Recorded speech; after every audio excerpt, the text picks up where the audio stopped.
Estamos en comunicación ahora con Artemio López, sociólogo, analista político, titular de la consultora X. Y este fin de semana, en Perfil, Artemio López escribió una columna donde analiza la expansión del liberfascismo a partir del polémico gesto de Elon Musk durante la jura con Donald Trump. Por eso, para musicalizar su entrevista, lo vamos a recibir con una canción que se llama Fortunate Son de Creedence Clearwater Revival, su banda favorita. Fontevecchia te saluda. Yo leí tu columna el sábado y luego viendo la reacción que produjo en cadena el mismo sábado, las palabras de Milei acusando directamente a los homosexuales de pedófilos, me vino a la memoria tu texto en el que vos decías que no es la clase baja la que termina saliendo a la calle y haciendo cambiar la historia, sino la clase media. Y ponías el ejemplo del Cordobazo y ponías el ejemplo del 2001 al 2002, cuando se le tocaron los ahorros a la clase media. Y que la clase baja, después de 10 años de caída del Producto Bruto y de caída del salario real, lo que está es cada vez más disciplinada, pensando meramente en supervivencia. ¿Tocó a la clase media estas declaraciones de Milei acusando a los gays directamente de pedófilos, como cruzó el Rubicón también cuando criticó a la universidad pública? ¿Son los temas en los cuales finalmente las críticas le devuelven balas que le entran? Sí.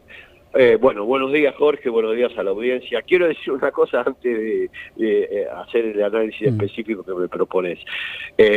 Fortunate Son fue utilizada en la campaña 2016 por Trump y John Fogerty se lo prohibió, porque este tema, obviamente que es antibelicista del año 69, era utilizado discrecionalmente por el actual presidente estadounidense en sus actos, en sus mítines partidarios, y hubo toda una apelación de Fogerty para que no lo usara más. De hecho, no lo usó en esta campaña Donald Trump, precisamente porque caracterizaba a Trump de una manera muy problemática.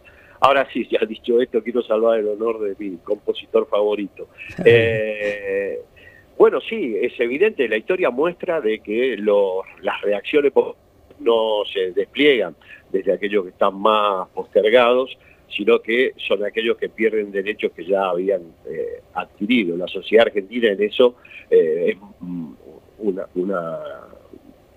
tiene una cantidad de elecciones ya desde el siglo pasado en adelante, como para evitar demasiado análisis. Ahora, ¿qué sucede hoy? La gran pregunta es por qué este personaje, sobre sus características no voy a abundar porque el que mejor lo describió fuiste vos, yo te tuteo, pero bueno, yo creo que ya hace tanto tiempo que trabajamos en conjunto en el diario que dirigí, que puedo tomarme esa licencia. El que mejor lo describió y las acciones más violentas que llevó adelante inicialmente el gobierno liberfascista fue sobre la persona de Jorge Fontevecchia. Pero más allá de eso, ¿qué es lo que nosotros observamos? Cuando uno analiza el comportamiento electoral de Milei, el voto original está muy clivado sobre segmentos populares, segmentos medios bajos y bajos. O sea que ese 30% de la PASO tiene como sustento electores que efectivamente estaban en una situación de vulnerabilidad muy extrema. Luego se adiciona el electorado en la segunda vuelta que le concede el PRO, Mauricio Macri explicita que hay que votar a Milei, bueno, eso ya es historia conocida. Ahora, ¿qué sucede con ese electorado? Bueno, yo utilizo en la nota de Perfil la denominada paradoja de Tocqueville, este filósofo liberal de mediados del siglo XIX, que planteaba, le hago un reconocimiento también a Diego Tatián, el filósofo cordobés, que es el que lo trajo a colación, que planteaba que, contrariamente a lo que se supone, las condiciones materiales de existencia muy deterioradas no provocan deseo de igualdad. Traduciendo, no provocan un avance del enfrentamiento contra los gobiernos que producen inequidades en términos socioeconómicos como la que está produciendo Milei, que son récords. Si después, Jorge, usted lo determina, analizamos algunos indicadores. Pero, al contrario, cuando las sociedades sufren mucho castigo, se recluyen y efectivamente el deseo de igualdad decae. Eso es lo que pasó con la sociedad argentina a partir del año 2015, donde efectivamente tanto el gobierno de Juntos por el Cambio primero, cuanto el gobierno del Frente de Todos, y lo íbamos advirtiendo en época, en perfil en las columnas, de que con estas políticas lo que iba a pasar, además de perder elecciones, es que el deterioro social iba a ser galopante. Bueno, ¿qué pasó?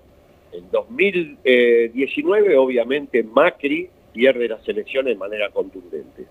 Pero también en 2023 el Frente de Todos resulta derrotado de una manera muy importante, al mismo tiempo que es derrotado la coalición de Juntos por el Cambio. Bueno, eran las dos alianzas que llevaron adelante políticas de muchísima regresividad distributiva. Usted imagine que cuando se retira Cristina Fernández del gobierno, los trabajadores participaban con el 52% en el total del reparto del Producto Bruto. Cuando se va Macri deja en 46%, Alberto Fernández no modifica esa estructura distributiva, pero Milei en solo un año de gobierno ya nos dejó en 43,2%. Recientemente apareció la información del INDEC del tercer trimestre del 2024.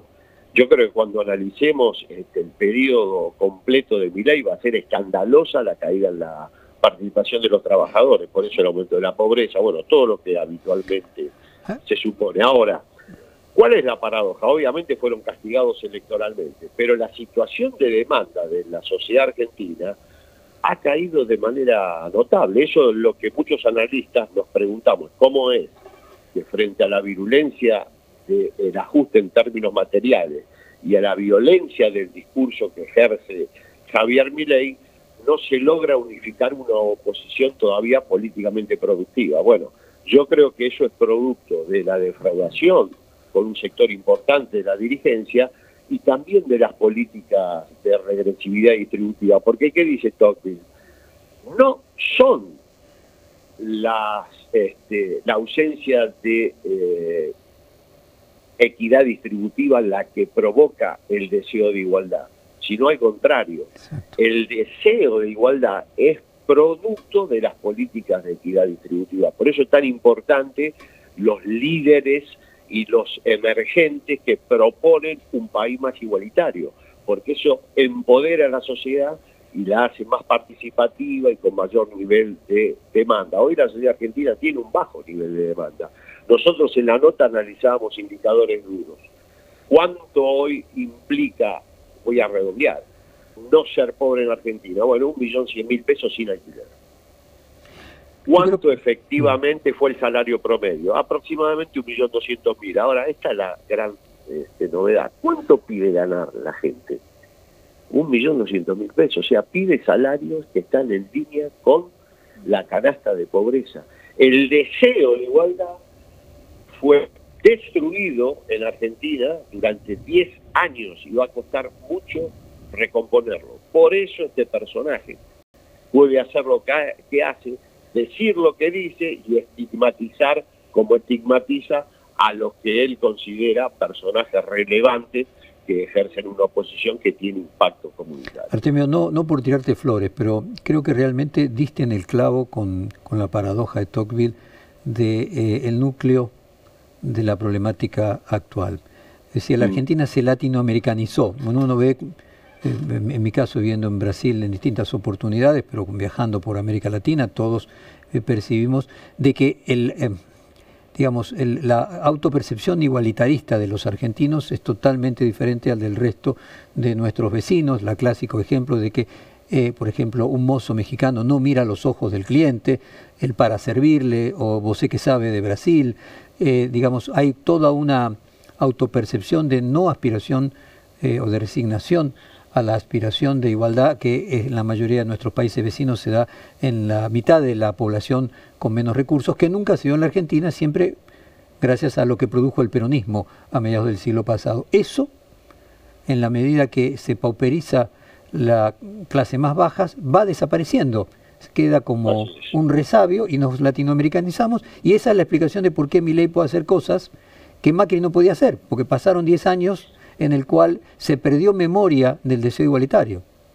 Así es, bueno, Jorge, y diste en el clavo en eso, nos latinoamericanizamos. ¿Cuándo empezó el fenómeno de igualación del paisaje socioeconómico, cultural y político? Bueno, con la dictadura. No cabe ninguna duda que hay un fragmento, una fractura de la cual no pudimos recuperarnos, a pesar de que hubiera un periodo de mejora. No quiero entrar en eso porque no viene el caso, pero la verdad es que la dictadura también en eso fue nefasta. Y vivimos esos efectos.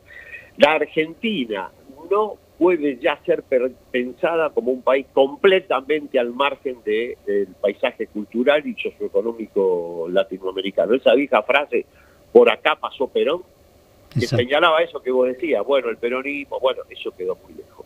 En Argentina, hoy, la perspectiva cada vez más nos emparenta al paisaje regional.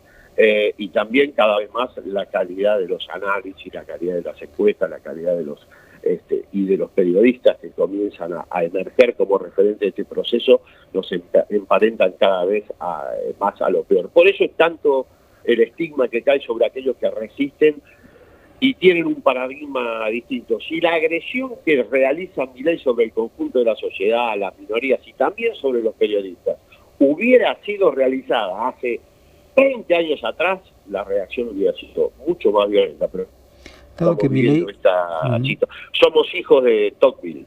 Eso es lo que nos está pasando. Dado que Milei siempre cita el teorema de Arrow, lo que tendríamos que hacer es sintetizar la paradoja de Tocqueville, diciendo que el sentimiento de igualdad es inversamente proporcional a la desigualdad. Cuanto más desigualdad, menos sentimiento de igualdad.